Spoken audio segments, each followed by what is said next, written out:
Hi guys, Nigel Farage got a little bit upset with the line of questioning he faced when he appeared on the Times Radio podcast over the lack of face-to-face surgeries he's conducted since he became an MP. The head of Reform won the seat after the previous candidate had been removed in order for Nigel to run in one of the most Brexity constituents in Britain. Now, Nigel has mentioned before that he was instructed by the House of Commons not to hold surgeries, then basically told the media that that was a lie. Now he wants you to believe that he's working hard but can't do face-to-face surgeries because of a risk of being knifed. Have a listen. People messaging in this morning asking how many constituency surgeries you've held since becoming an MP.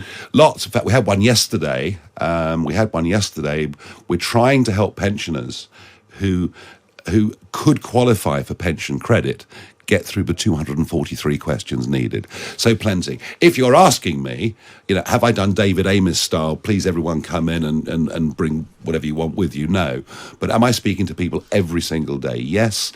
I'm trying. In fact, yesterday I was on the phone at length. I'm offering to pay insurance so that a Remembrance Sunday parade can take place in Woolton. Yeah, I'm busy. But just to be clear, when you say lots, how many is lots? I deal with emails, I deal with phone calls with constituents. Face-to-face surgeries? No, I deal with them every day. Zoom. That's not a face-to-face surgery, though, no. is it? Do you want me to be knifed? No. There you obviously go. not. But well, there have been 3 knife attacks on MP surgeries in the last few years. All right? So let's just grow up about this. But would the... My goodness. So first of all, he said that he did a surgery yesterday, and then he says he doesn't do them. So which is it? He said recently that he couldn't do surgeries because he was instructed by the House of Commons not to conduct surgeries. And then the House of Commons said, we gave no such instructions. Then when Farage was challenged on it, he said, well, the House of Commons doesn't lie. So it's obviously he's the one who's lying. Now, he mentioned a few things here. He says, I respond to emails, phone calls, Zoom. He mentioned Zoom there. Well, if we actually go to his constituency page, this is from Reform UK, you can see there, Member of Parliament Nigel Farage, Clacton at reformuk.com. And it says here's the wards, okay. And then if we go down to contact, well, there's a link here to an email address.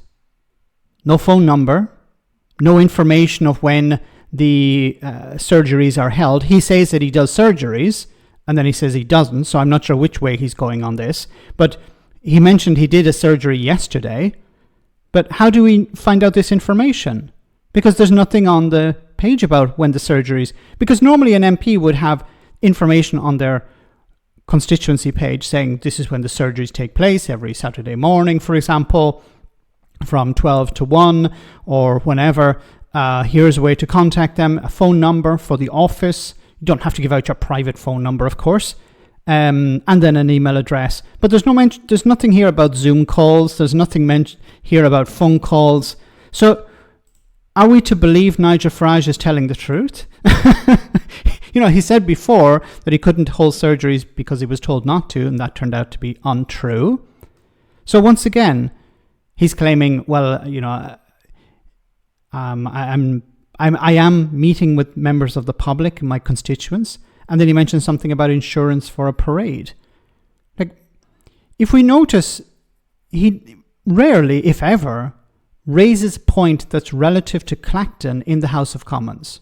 Like, the number of times that he's been there, the number of times that he's asked questions, I don't think he's ever actually, maybe once, but from what I've seen, most of his focus is on very high level stuff about immigration in general or things happening on the other side of the planet. Very little about Clacton. He's supposed to be representing the constituents of Clacton. When pushed about this, he gets angry. Now, he said as well in his defense, well, you don't want me to be knifed. But there are many MPs on both the left and the right who receive threatening emails, threatening messages. Diane Abbott is probably one of the most threatened MPs in the House of Commons. But she still does surgeries, face-to-face surgeries. Why does she do them and Nigel Farage not? None of this makes any sense. See, he's not there to represent his constituents. He's there to promote himself. This is a guy also who claims to have too much to do. I'm so busy. But he still has time to host a show on GB News. Where is his priority? GB News or his constituents? I think that is a very simple question to answer. So once again, when the next election rolls round, he'll be still able to convince low intelligence voting constituents in Clacton to come out and back him once again. They'll be riled up by, immigration, or the Labour Party are not doing enough. You need to get me back into the House of Commons to represent you once again. This is a guy who, in a sense, was parachuted into a constituency that he had visited how many times? Probably, you could count it on one hand, and most of it was in the run-up to Brexit.